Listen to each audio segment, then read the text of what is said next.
casa.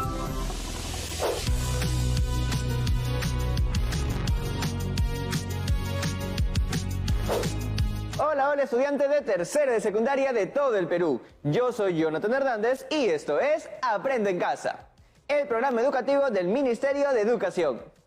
Comencemos de inmediato nuestro segmento de Activarte para despertar el cuerpo y el corazón y así empezar con mucha fuerza la actividad de hoy, que cierra esta valiosísima semana. Vamos con el video. Adelante, Jorman.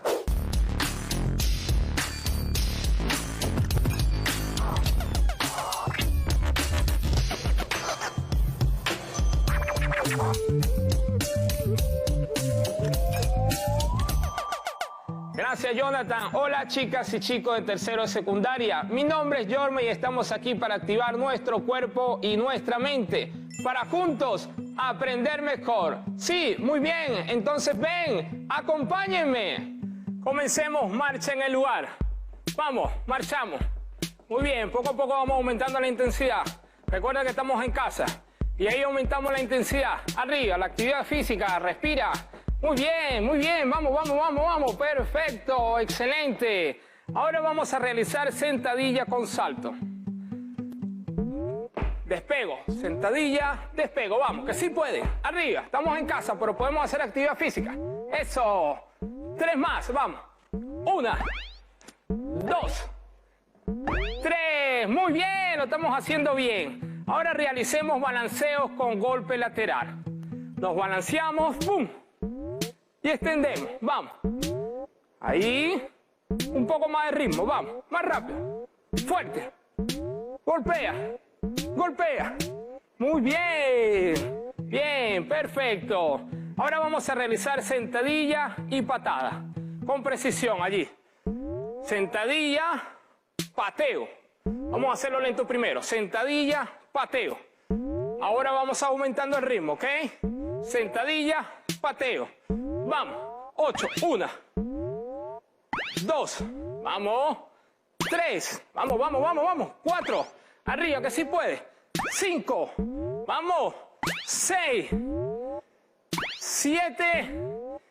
8. Muy bien. Ahora realicemos tijera combinada, ¿ok? Vamos. Tijera combinada.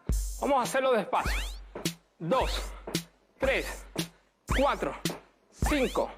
6, 7, 8. Ahora vamos a poner un poco más de intensidad. Vamos. 1, 2, 3, 4, 5, 6. Vamos. 7, 8. Una más, una más. 1, 2. Vamos, vamos. 3, 4. Vamos, vamos, vamos. 5, 6, 7, 8.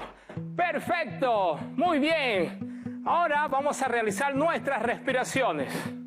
Respiremos. Vamos a relajarnos, vamos a volver a la calma. Respira, respira, respira. Respiramos. Muy bien, inhalamos. Y exhalamos. Vamos, recuerda que siempre puedes hacer actividad física con alguien en casa y mantener nuestro cuerpo y nuestra mente saludable. Muy bien. Bien, familia, ahora a aprender. Muchas gracias, Jorman. Gratificante activación de cuerpo. Yo estoy muy cansado. Si pudiese hacer deporte, lo hubiera hecho para activarme y despertarme un poco. ¿Qué te pasó? ¿Por qué no te recargas? Sí, en un rato lo hago. Es que estoy tan cansado que, imagínate, hasta me da pereza recargarme. Pero cuéntame primero de tus amigos. Pues Claudia y Pedro terminaron su relación. ¿Qué? Pero decían que eran la pareja perfecta, el uno para el otro. Más adelante te cuento lo que ocurrió. Ahora mejor aprovechemos que en casa están con el cuerpo activo y comencemos con el programa. Vamos. Bien, amigas y amigos, durante esta experiencia de aprendizaje hemos ido analizando la situación y el trato que recibieron las mujeres en la época colonial, en distintos ámbitos, como en la familia, convento, matrimonio e iglesia. De igual manera, se ha ido reflexionando sobre cómo han cambiado los roles asumidos por las mujeres a lo largo del tiempo, y cómo ahora vemos un trato diferente al de la época. Pero también debemos identificar qué aspectos permanecen en la actualidad. Veamos qué piensa al respecto el destacado grupo de estudiantes que nos acompaña hoy. Hoy nos acompañan Yamile de Lima. Hola, Jonathan. Pedro de Amazonas. Hola, Jonathan. Carmen Rosa de Lima. Hola, Jonathan. Y Moisés del Callao. Hola, Jonathan. Amigas y amigos, bienvenidas y bienvenidos. Tema valioso el de estas últimas semanas para las mujeres y hombres del Perú. Queremos escuchar sus opiniones, así que empecemos. ¿Qué opinan sobre el trato hacia la mujer en la época colonial? Bueno, personalmente creo que la época del virreinato donde se vivió todo esto hacia la mujer fue una época claramente muy dura, pero también fue una época muy importante, ya que si estas cosas no hubieran sucedido anteriormente, quizás estuvieran sucediendo en el tiempo presente o en el futuro. Los errores que se cometieron en el pasado ya no se van a volver a cometer en el presente, ¿no? Ya que ahora tenemos autoridades que están a favor de las mujeres, que ayudan que la igualdad de género en la población esté cada vez más fuerte. Ahora podemos ver a mujeres que se desarrollan muy bien en el ámbito laboral y en el ámbito personal. Y pues todo esto no sería posible si no se hubiera cometido los errores en el pasado y ahora los estamos ejerciendo, ahora los estamos mejorando, ¿no? Como se dice, uno no vuelve a tropezar dos veces en una piedra y eso es lo que podemos ver con respecto a las mujeres en el tiempo. El trato que recibían las mujeres en la época colonial era diferente a la de los varones, ya que su rol se delimitaba a estar a cargo de las labores domésticas, la crianza y educación de sus hijos, mientras que la responsabilidad de los varones se relacionaba con la economía, como la administración de bienes y tierras. Además, solo ellos podían ocupar un cargo en el gobierno. Yo considero que en la época colonial las mujeres eran subestimadas intelectualmente y se limitaban sus capacidades. Yo opino que se debió brindar el mismo derecho de participación que los varones en temas del gobierno. ¿Qué diferencia encuentran entre el trato hacia la mujer española y la mestiza durante el virreinato? Las mujeres españolas se casaban sin su consentimiento, solo porque sus padres firmaban un contrato donde se acordaba con el futuro esposo que debería darle algo a cambio de su hija. Mientras que algunas mestizas tejían todo el año, otras cuidaban el ganado, pero si se perdía, se veían obligadas a huir o ser esclavas de por vida. En el virreinato, la diferencia entre ambas mujeres era muy notoria, ya que las mujeres de clase española tenían una educación mucho más buena que las mujeres mestizas. Cabe resaltar que eran separadas en diferentes escuelas. Las mujeres mestizas eran obligadas a tejer todo el año y a cuidar el ganado. Las mujeres eran educadas con códigos de comportamiento femenino, conducta y personalidad, donde pureza, honor, sumisión y obediencia al hombre era de suma importancia. ¿Cuáles son las causas y consecuencias del trato hacia la mujer en aquella época? Las causas son que el machismo no le permitía a la mujer realizarse como persona. Y las consecuencias es que por el machismo la mujer era reprimida al no poder alcanzar sus metas más soñadas. Una de las causas sería el machismo, ya que se creía que ciertas conductas eran netamente masculinas. Una de las consecuencias es que se creía que las mujeres necesitaban al varón para tener estabilidad emocional y económica. ¿Cómo reflexionar sobre esa época en la historia? Yo considero que el comportamiento del hombre en esa época era un tanto machista debido a que consideraban que eran superiores a las mujeres en tanto capacidad e inteligencia. Las mujeres no tenían derecho a ejercer un voto, a tomar decisiones de sí mismas, como el casarse con una persona. Las personas que decidían con quién se casaban sus hijas eran los padres, debido a que tenían la diferencia de clases sociales. Una mujer mestiza no se podía casar con un español, o una española no se podía casar con un hombre que sea de bajos recursos económicos, en este caso los indígenas. También había una diferencia entre dos mujeres, las mujeres mestizas y las mujeres españolas.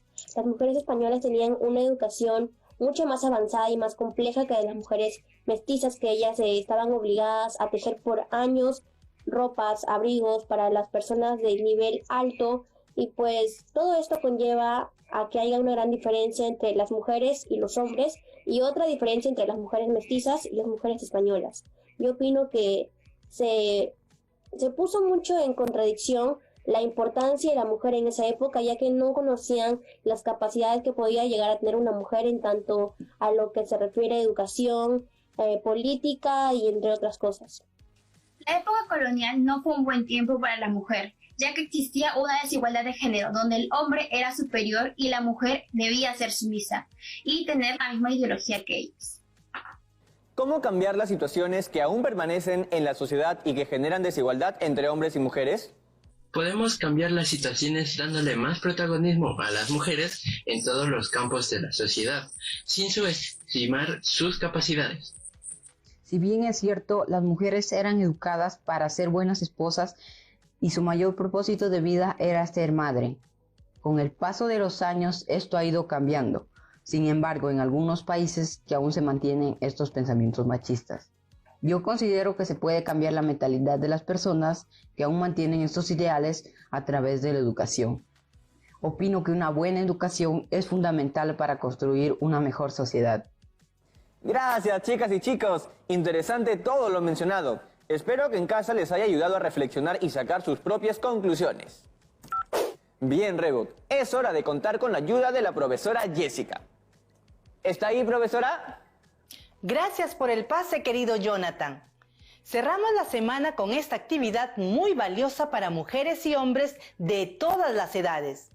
El programa de hoy se titula Analizamos y reflexionamos sobre el trato a las mujeres en el Perú colonial y tiene como propósito construir una explicación sobre el trato a la mujer en el orden colonial hispanoamericano entre los siglos XVII y XVIII, distinguiendo entre las diversas causas y consecuencias de este proceso.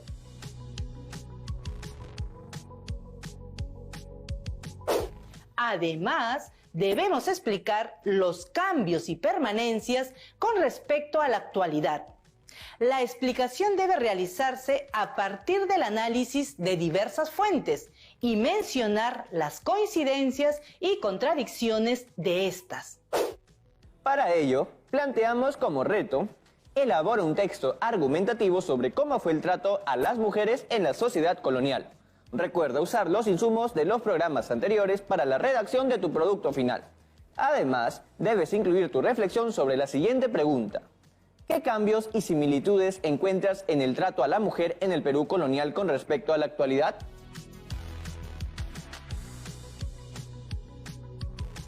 Bien, Jonathan. Arranquemos el programa con la siguiente noticia. Leamos. Políticas públicas e iniciativas creadas para promover la igualdad.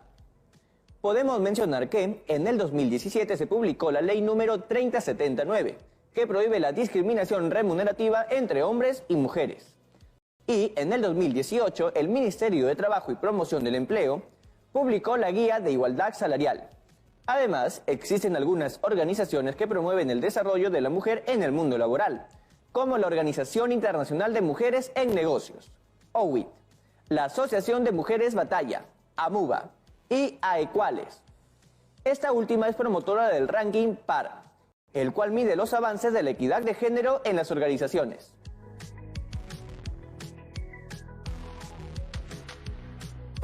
Interesante y muy positivo que existan esos organismos.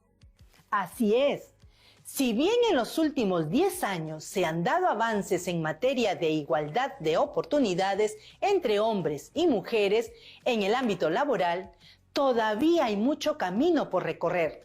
Por eso es importante tomar en cuenta que tanto varones como mujeres permiten que las empresas aprovechen la variedad de pensamiento para innovar y tomar mejores decisiones, aumentar su reputación y tener una mayor penetración en mercados, donde la participación femenina está creciendo. En ese sentido, se debe trabajar por acortar y eliminar esa brecha, para impactar positivamente en la economía y en las organizaciones, pero sobre todo para que podamos vivir en una sociedad justa e igualitaria. ¿No, profesora? Correcto. Si nos trasladamos a la situación laboral de las mujeres en la colonia, identificaremos que las condiciones laborales han ido cambiando a lo largo del tiempo, pero también encontramos situaciones que aún prevalecen. Exacto, porque hay organizaciones que promueven la equidad de género, ¿no? Sin embargo, aún sigue siendo un reto para nuestro país lograr acabar con la brecha de esa desigualdad. Concuerdo contigo, es un reto aún, la estadística no miente.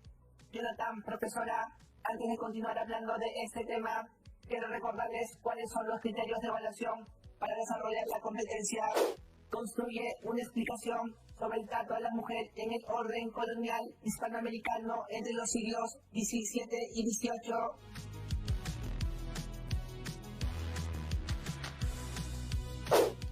Analizar diversas fuentes mencionando coincidencias y contradicciones.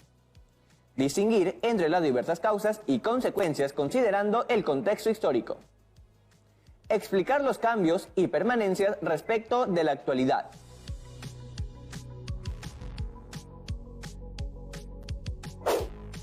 ¿Cómo lograremos trabajar cada uno de estos criterios para desarrollar esta competencia? Iniciaremos analizando las diversas fuentes que nos presentan. Luego, detectaremos y mencionaremos los cambios y permanencias del trato que recibieron las mujeres en la colonia y en la actualidad. Además, debemos ir identificando causas y consecuencias de la situación de las mujeres tanto en esa época como ahora. Me queda claro, profesora, pero antes vayamos a la pausa. No me dejes con la curiosidad de ya sabes qué. Antes de la pausa, solo quiero mencionar que tanto Claudia como Pedro se dieron cuenta de que tenían una relación nada saludable. Por eso decidieron separarse. Muy buena noticia, Jonathan. Hay que aprender a darnos cuenta de esas cosas, porque a veces no las notamos en nosotras y nosotros mismos. Ahora sí, ya regresamos con Aprende en Casa.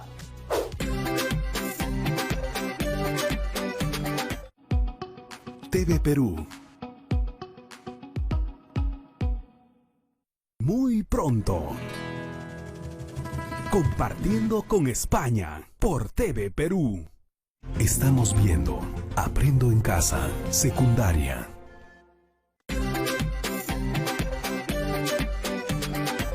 Hola a todas y todos en casa. Ya estamos de regreso con el programa. Les damos la bienvenida a la profesora, Reot y yo. Perdón, ¿quién me llamó? Yo dije tu nombre, Rego. Sigues cansado, ¿no? Más adelante me tienes que contar por qué. Retomando la noticia anterior, ¿cuáles eran las oportunidades laborales que tenían las mujeres en la época colonial? Las mujeres indígenas y africanas, por ejemplo, formaban parte de la servidumbre de las familias en la colonia. Se dedicaban a labores de casa como cocinar, lavar y criar a los hijos. Pero ojo, porque en el contexto de la época, todas las mujeres desempeñaban roles dentro de la familia.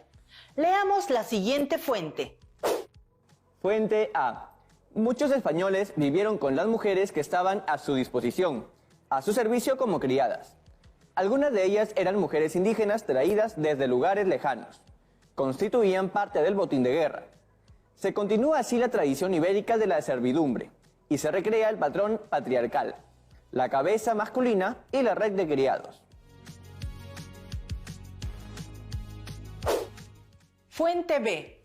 En la época colonial, las mujeres de sectores altos no daban de lactar a sus hijos, delegando esta función en las esclavas africanas e indias. En las capitales de los virreinatos y grandes ciudades fue una función casi exclusiva de esclavas africanas, mientras que en la periferia y regiones andinas se empleó a mujeres indígenas. ¡Sorprendente! Ambas fuentes mencionan que las mujeres como criadas se encargaban de las labores de casa. Por tanto, encontramos como coincidencias que dicha función prevalece en el tiempo, pues algunas mujeres aún desempeñan tales roles, aunque actualmente se ha ido revalorando dicha actividad. Sí, he escuchado acerca de cómo poco a poco se ha ido reconociendo derechos laborales como el sueldo mínimo, gratificación y CTS a las trabajadoras y trabajadores del hogar. Y existe una ley que defiende sus derechos. La siguiente fuente gráfica informa cuáles son los beneficios laborales que reciben hombres y mujeres que cumplen con tales roles a partir de la promulgación de la Ley de Trabajadores y Trabajadoras del Hogar. Es importante analizar los elementos contemplados en la ley, como contrato de trabajo, horas extras, seguridad de puesto, gratificaciones, vacaciones y CTS o compensación por tiempo de servicios. Así es. Esto permite que cada día se valore el trabajo realizado por las mujeres basado en las leyes. Además, este tipo de labores permiten observar una cierta independencia económica por parte de ellas, ¿no, profesora? De acuerdo, pero veamos cómo era la situación económica de las mujeres en la época colonial.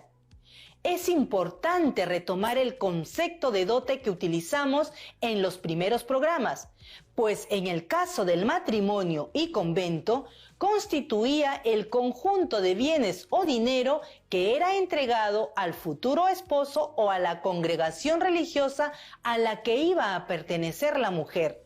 Dicha información se reafirma en la siguiente fuente. Fuente C. La dote preparaba a la mujer para su salida del núcleo familiar original. La colocaba en condiciones óptimas para formar un nuevo hogar, para establecer un vínculo matrimonial. La dote era necesaria si se quería entrar al convento por la puerta grande, que era la otra única opción honorable para las mujeres de las clases dominantes de la sociedad colonial peruana de la época. Las mujeres recibían sus dotes de los propios progenitores, normalmente del padre. Ya veo. Entonces, la dote permitía que las mujeres establecieran un vínculo matrimonial o el ingreso al convento, volviéndolas dependientes del esposo o del convento. Existían algunas excepciones en las cuales las mujeres podían hacer uso de la dote. La dote pertenecía a las mujeres y, aunque era administrada por los maridos, les otorgaba a ellas cierto grado de independencia económica durante el matrimonio y la viudez. Incluso se revertía a la mujer en determinadas circunstancias. Por ejemplo, si podía demostrar que el esposo la administraba mal o en casos de divorcio.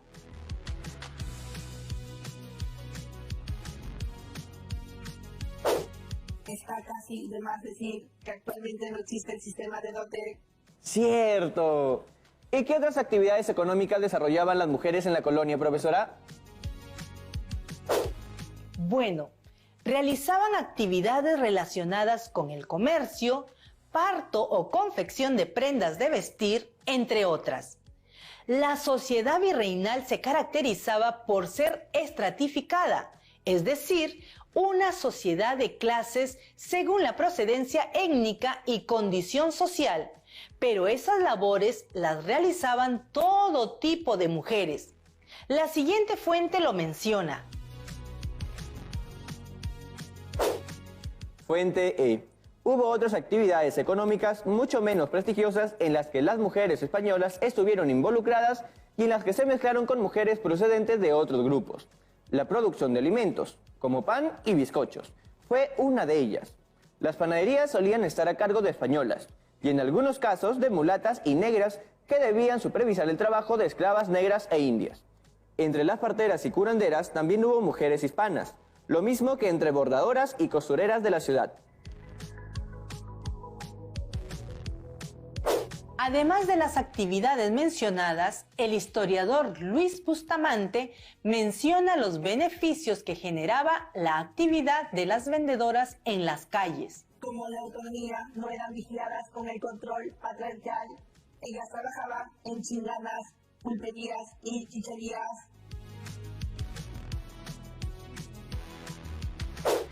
Entonces, las mujeres se desarrollaban en el ámbito privado, la casa, y en el público, o sociedad.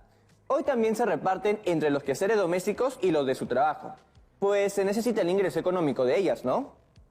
Esa situación no es ajena a la vivida en la época colonial.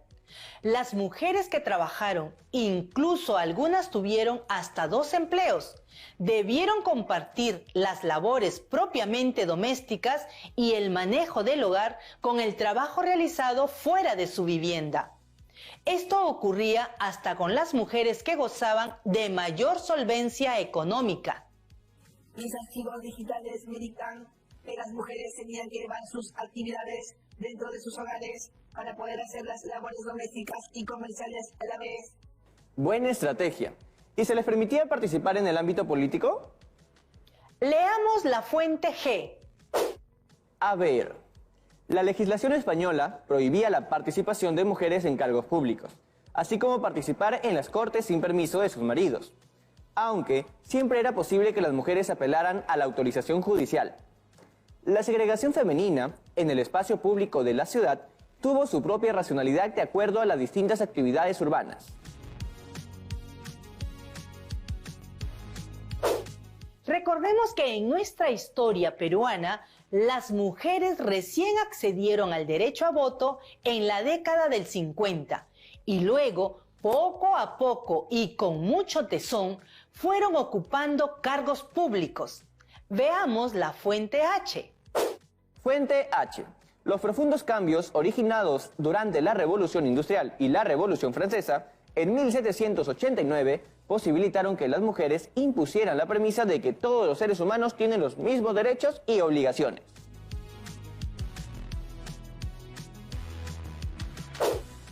Con una educación más integral, la mujer hubiese alcanzado sus objetivos mucho antes, porque la capacidad y liderazgo la tenía y la tiene siempre como cualquier hombre. Profesora Jessica, gracias por acompañarnos hoy en este programa tan especial y necesario. Hasta la próxima, profesora Jessica. Gracias a ustedes. Realmente me ha dado mucho gusto haber sido parte de esta experiencia. ¡Hasta la próxima! Estuvo muy interesante todo lo que hemos aprendido. Es importante observar que dentro de la historia peruana se han ido generando cambios que benefician a la actual situación de las mujeres. Y de igual manera es importante reconocer lo que aún permanece y necesita cambiar. Jonathan, deben tener en cuenta en casa para el desarrollo del texto argumentativo. Desarrollo de texto argumentativo. Inicio. Deben escribir un párrafo introductorio donde menciones el contexto, lugar y tiempo cronológico. Además, debes tomar una postura y sustentarla en los argumentos. Luego viene el desarrollo, donde debes escribir los argumentos. Y por último, el cierre, donde debes escribir las conclusiones.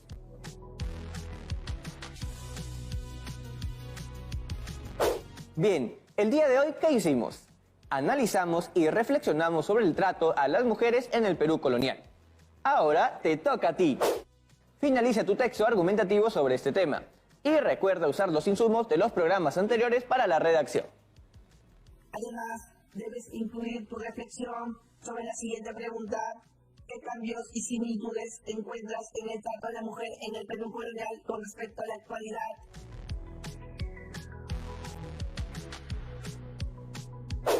Bien, gran programa, Jonathan. Ahora poner a descansar mis circuitos. Bueno, ¿me vas a decir por qué tan cansado hoy? Es que estos días la alarma del detector de desigualdad ha estado sonando sin parar y ha tenido funcionando mucho tiempo mi sistema de ventilación sin dejar descansar mi equipo. Ah, entiendo, Rebot. Pero entonces, quizás desactívalo y solo lo enciendes cuando estemos en el programa. Eso sí, lo ocurrido nos deja la lección de que debemos cambiar varias cosas para que haya mayor igualdad. Y así esa alarma ya no suene tanto. Voy a probar, Jonathan, pero creo que la respuesta nunca es ignorar esas cosas, más que dejar de notar la desigualdad. Lo que debe pasar es que la erradiquemos. En eso tiene razón. Luchemos por eso. Desde casa ya podemos cambiar las cosas. Bien, amigas y amigos, queremos recibir todas sus consultas, opiniones o sugerencias. ¿Les quedó alguna duda sobre el tema que trabajamos hoy? ¿Quieren participar en el programa? Escríbanos a tercero@minedu.gov.pe. Pero antes, pídanle permiso a una persona adulta para enviar el correo. ¡Hasta la próxima! ¡Ahora sí! ¡Chao, chao, chao!